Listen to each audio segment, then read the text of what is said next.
Well, good afternoon, and thank you for joining us. My name is Marquita Gooch, and I'm the Assistant Director for Technology and Training for the Clayton County Library System. Today, we have the great pleasure of having Mrs. Zakira Golden with us to present virtual learning strategies for students with Autism Spectrum Disorder. The program should be about 40 minutes, give or take. If you have any questions during the program, feel free to drop them in our chat feature. Comments are welcomed as well. And now I'll turn it over to Zakira Golden. Hello, everyone. Welcome to my presentation on virtual learning strategies for students with Autism Spectrum Disorder. My name is Zakira Golden, and I am the Executive Director and founder of Behavior Analysis and Intervention Center. We serve the Metro Atlanta area of Georgia. We provide applied behavior analysis therapy, or ABA therapy, to individuals on the autism spectrum. Some of our services include direct therapy, social skills training, toilet training, and parent support training. As Marquita mentioned, a Q&A segment will be provided at the end of this presentation. If you have any additional questions during the presentation, please leave them in the chat box. Next slide. The purpose of this presentation is due to the spread of coronavirus and the transition of school from your typical classroom settings to digital platforms.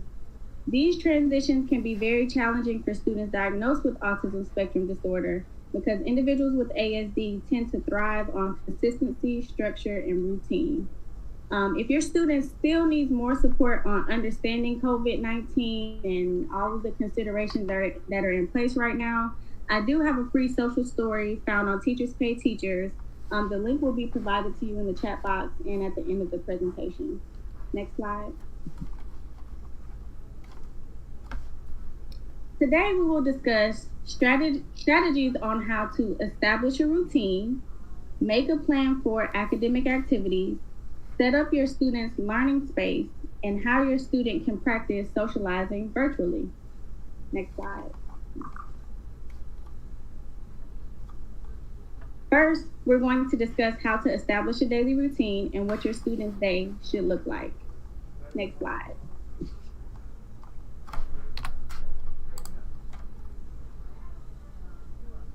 So, as I stated before, students with ASD, they thrive with consistent schedules and those routines that are set in place. We want to make sure that we're creating the schedule with them if possible, because it allows them to participate in the planning of the schedule. And it also creates more buy-in from the student to follow through with that schedule if they have, been able to create the schedule with you. Schedules also allow the student to see what's coming next. You can have them check off each activity. You can use Velcro or dry erase markers to mark off completed tasks. I know some students, they enjoy drawing smiley faces or striking through items on the schedule after they've been completed. You also want to balance structured activities with fun activities. This is going to keep the student motivated throughout the day to continue learning and to continue working. We also want to review the schedule each day. So we can fade this out once your student starts to become accustomed to what the daily schedule and routine is. Next slide. So here you'll see a sample written daily schedule. So a schedule like this will be best for students that can read.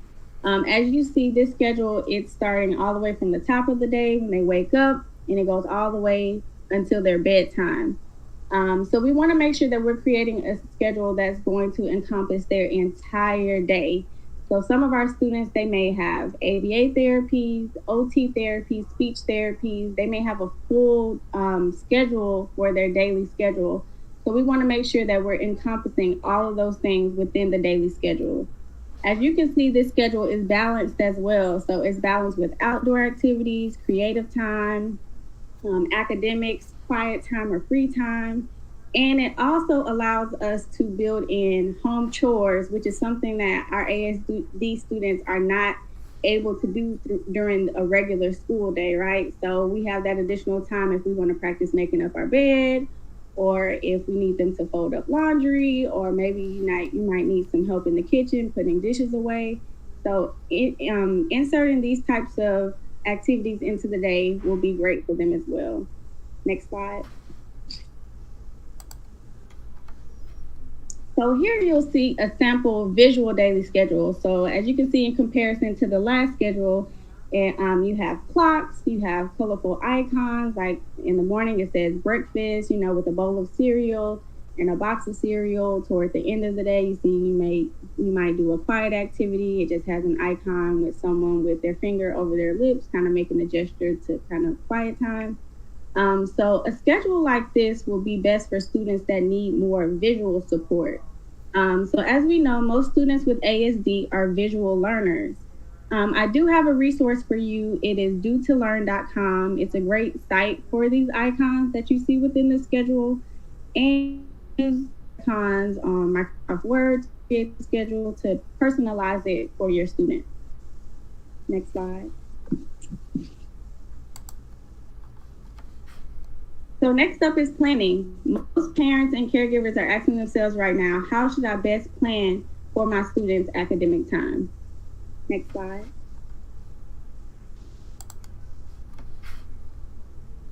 So first, you should consider meeting with your students' teachers and their therapists, reviewing their IEP goals, and reviewing the format and the content of the virtual sessions.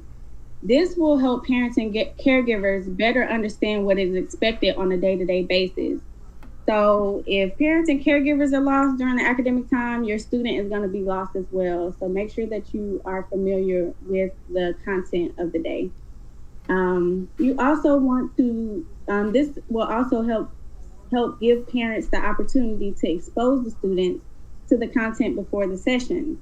So if you have an early learner, they may have daily circle time songs or movement songs. So if you can get these links and you can get these resources before the day starts, you can expose your student to these links or songs outside of the virtual time. This way, when it is time for online learning, they are more familiar with the movements that are supposed to take place in the movement songs, and they're able to better participate during this time. It also helps parents and caregivers gain insight on how IEP goals will be targeted within that academic time. This is if your student has an IEP. So just remember, just because we switched to the virtual learning doesn't mean their IEP goes away. Ask those questions about how data will be collected on their goals and how the goals will be targeted during the session. Next slide.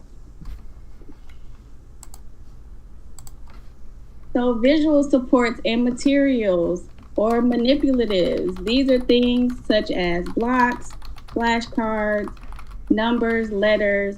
They're often used within the classroom setting to help students visualize larger concepts. Ask your teachers and therapists what manipulatives will be best to have available during the virtual learning time. For instance, if you have a math problem that's on the screen, something as simple as 1 plus 2, having the blocks presented on the desk or within the learning area with 1 block plus 2 blocks, it will better tie in that concept from the screen. The same with, let's say your student has sight words. If you just have some letter flashcards in front of your student, it will better help tie in that concept. And just as a reminder, manipulatives, they don't have to be something super expensive that you go out to the store and buy. They can be paper clips, toothpicks, dry beans, or toys within, your student's room. They have multiples of. It doesn't have to be anything that you go out to buy. The same with the flashcards. You can write numbers 1 to 20 on a piece of paper with a marker and cut them out, and there you go. You have flashcards. So you don't have to go to the store to buy these things. Next up are token boards. So token boards are visuals that are used within an activity to help motivate the student to finish the activity. So typically you would select something that the student is going to be working for, and they earn tokens throughout the activity. Once they receive all of their tokens, they receive whatever they were working for. I do have a free printable for token boards. It'll be provided to you at the end of the presentation and within the chat box. Next up are timers and reminders. So use these throughout the day, especially during that academic time. Timers and reminders are heavily used within ASD classrooms to assist with those smoother transitions. Using them in between academic learning time and breaks may be beneficial for your student. I also have another free resource for a visual timer, and that will be provided to you as well. Next slide. So now we're going to discuss your student's learning space and how to best set it up. Next slide. So while facilitating virtual learning at home, so a great idea is to set up a virtual learning space and a break space. This will help define what activities take place in which location. So your virtual learning space is going to be where your academic time will take place, and your break space is going to be where breaks take place. So within your break space is going to be an area where you have sensory items available, you have fun or relaxed seating. I have on here a beanbag chair, but it can be pillows or blankets or, whatever is comfortable for your student, and moderately preferred items. So to create your break space, it's important to remember that your student will need to transition from this space back into the virtual learning space, right? So we don't want to place highly preferred items in the break area because it's going to make the transition back to virtual learning much more difficult than what it needs to be. Next slide. So as most of us know, students with ASD experience sensory sensitivities, especially with lighting and visual perception.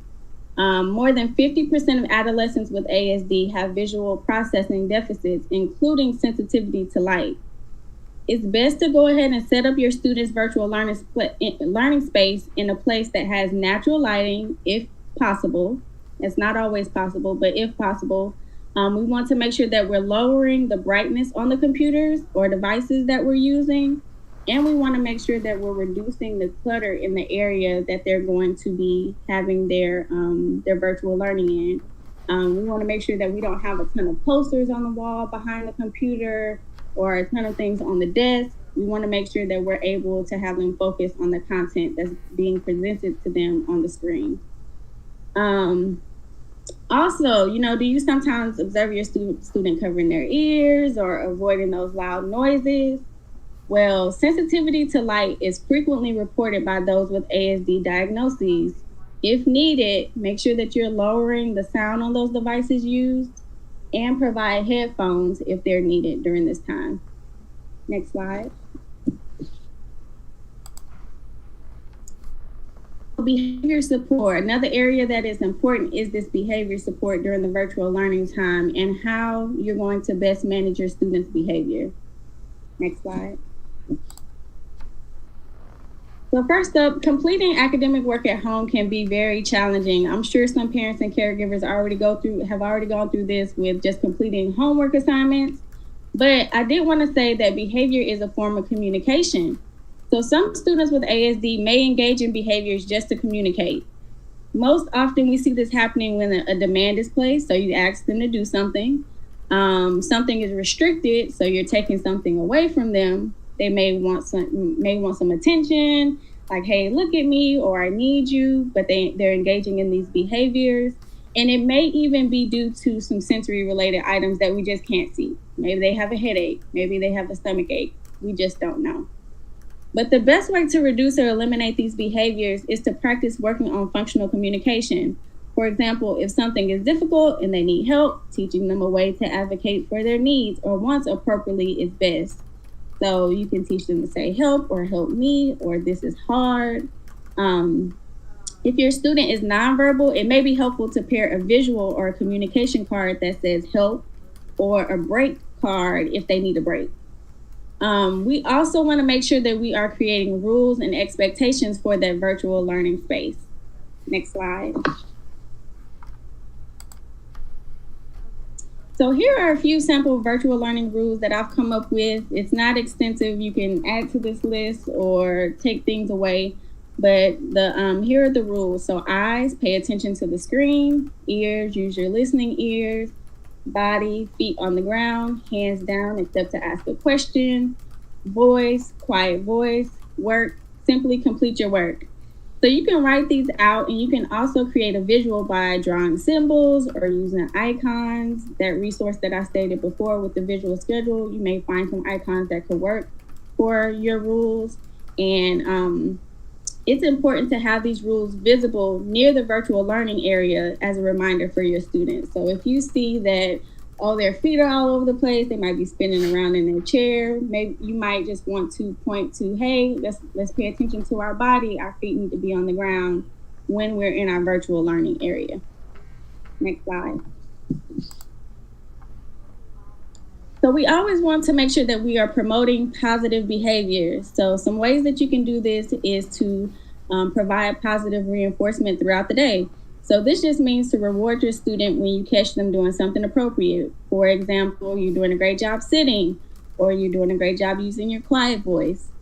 This will motivate your student to continue the positive behavior. We also want to make sure that we're promoting the use of a safe or calm down space.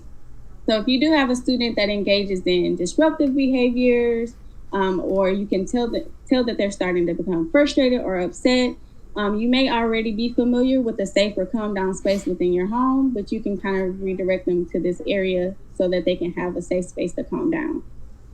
We also want to make sure that we're using that specific praise.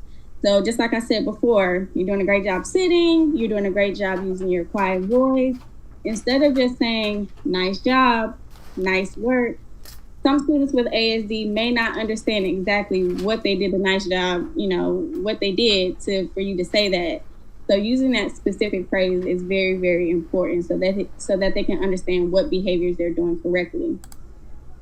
We also want to make sure that we're providing access to those breaks. So they can vocalize to you, hey, I need a break. Or you can exchange a break card. You can kind of teach that during the session. If they give you a break card, once it's exchanged, you kind of redirect them directly to the break so that they understand what the break card is. We also want to make sure that we're using positive, proactive language. So avoid using words like no, stop, or don't within the virtual learning time. And just talk about things that they are doing correctly and show them exactly how you would expect them to behave. Next slide. So here is more information on positive reinforcement and ways to increase motivation for your student. So using the first then rule, for example, first schoolwork, then outside play. So I have 2 free resources for you regarding the first then boards.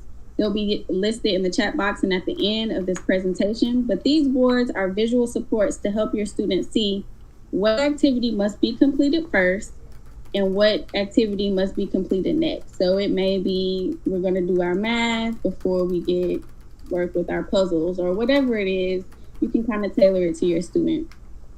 We also want to make sure that we're identifying reinforcers or things that they're working for throughout the day to keep them motivated based on the student preference.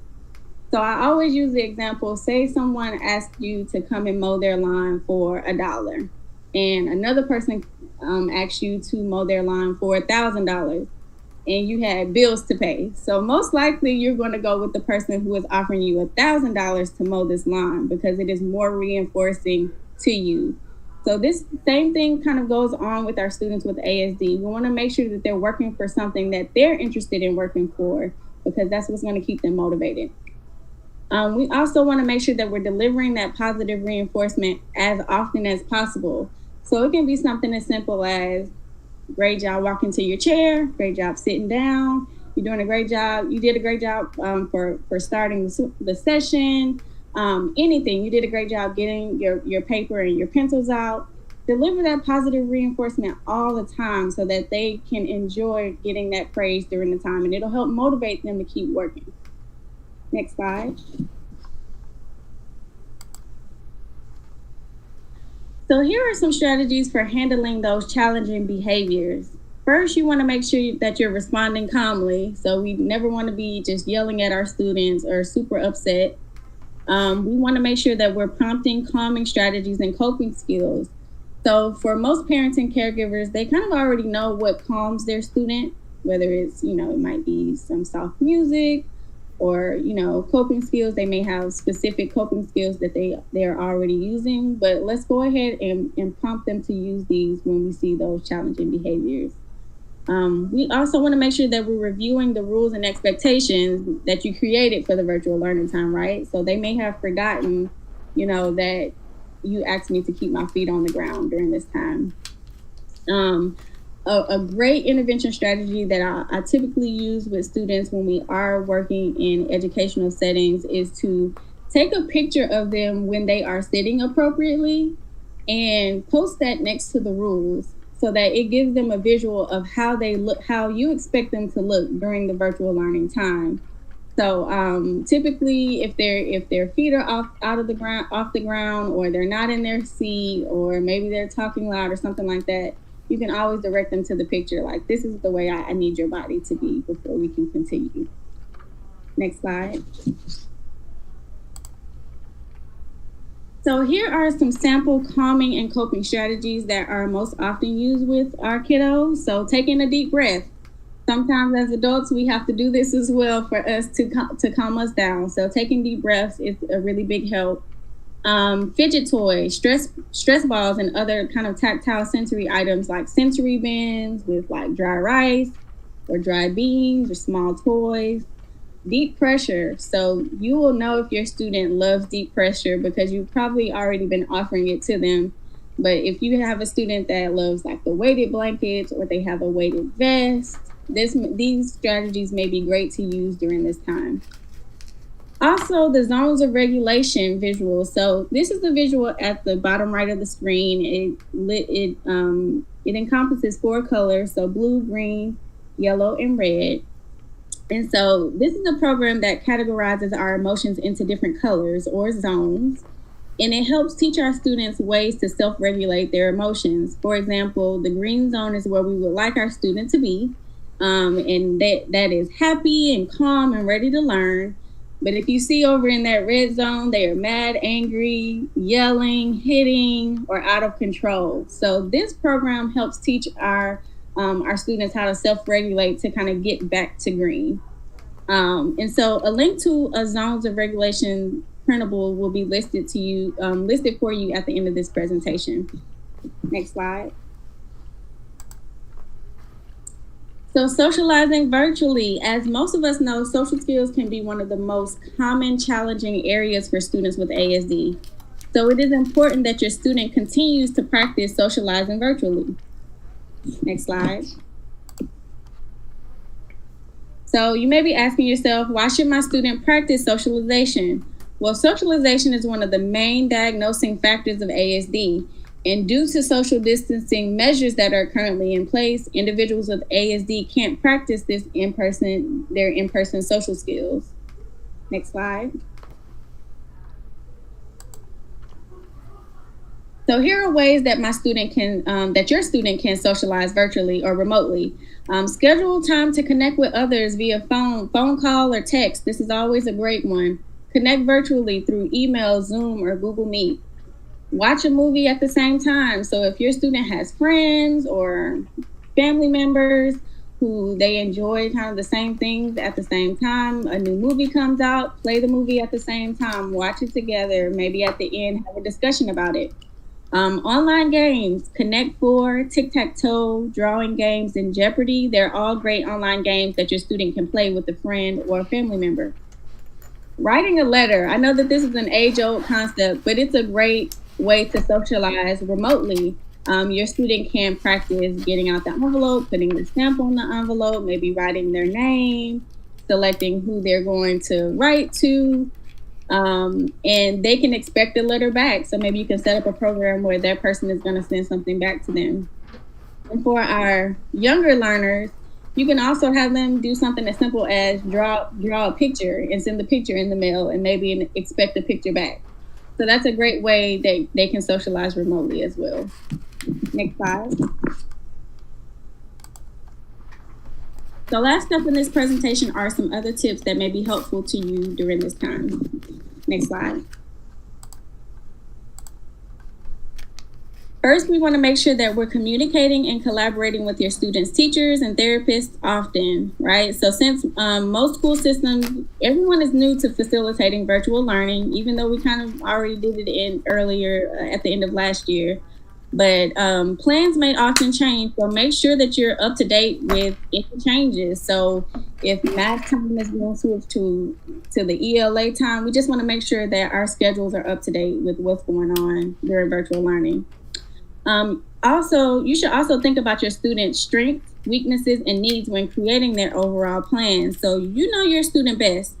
Advocate for their needs with their teachers and therapists. Make sure that you're creating those realistic plans for them. So if you see a digital learning time or that's like 90 minutes and you know that your child can't sit for that entire time, you may have to come up with a better plan for their virtual learning time and for their day. And you also want to make sure that you are communicating with your teachers and therapists about the interventions that you're using at home. So if you plan to use a break card and you're going to use the break space, let them know, hey, if my student can only they can't sit more than 10 minutes. So minute number 8, I'm going to be prompting them to come and take a break for a few minutes and then direct them back to the screen, because we have to build up this process. So make sure that you're working with them and they're working with you as well.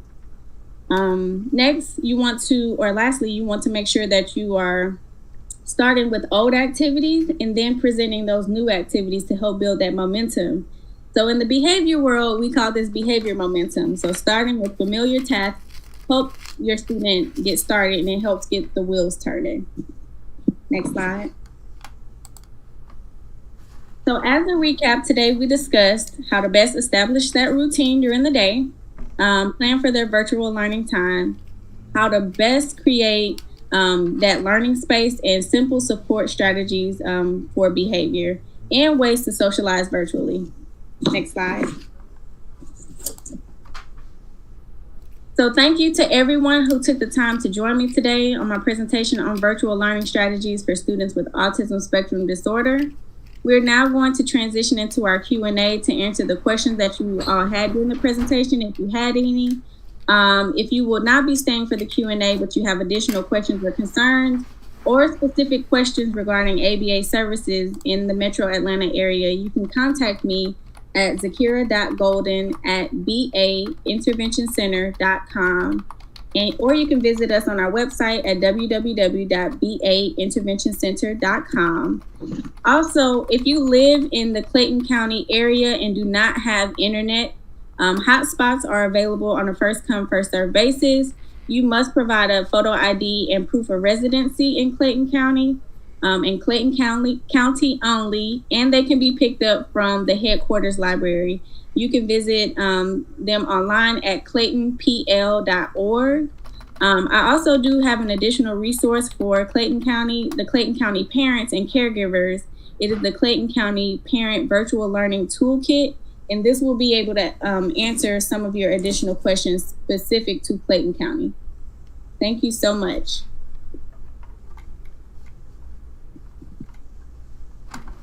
Cool beans. So it doesn't look like we have any questions in the chat too much. We'll give it a moment, see if anybody wants to type any last comments or questions.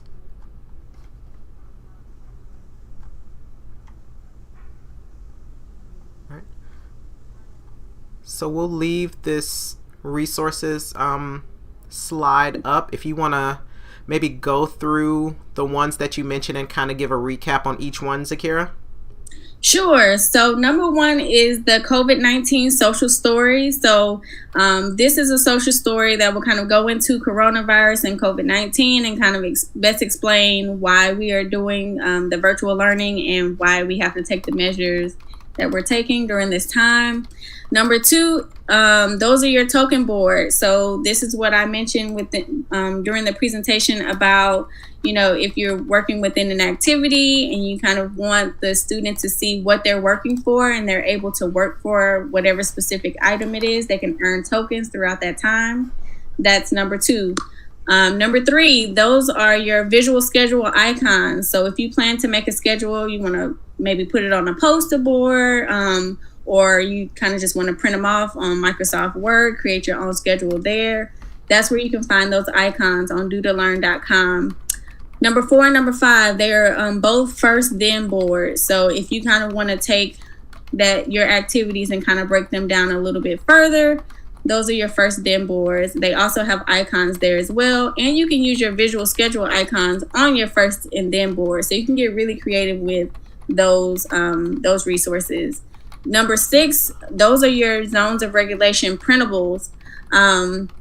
These printables will offer you the visual that you saw within the presentation with the emotions and the colors. And it also kind of gives you a how-to on how to implement this program. Number seven, that's your visual timer. So if I believe it's available in an app as well that you can use on a phone. So this is the timer where they can see how much time they're having left, and it's kind of like a nice little countdown for them. And then number 8 is your Clayton County Parent Virtual Learning Toolkit. So this is going to have everything included in it that's going to describe how to, what digital platforms are being used during this time, how to log on, if you have any additional questions for specific to Clayton County virtual learning, you'll find them all there. Awesome. Well, thank you so much again for joining us. For anyone else who's still watching, again, to stay up to date on everything that the Clayton County Library System is providing in the way of virtual programming and virtual assistance to our citizens, visit us online at www.claytonpl.org. A copy of this presentation will be available on the library's YouTube page within 24 hours, including direct links to the resources you see on the screen. Thank you very much and have a great afternoon.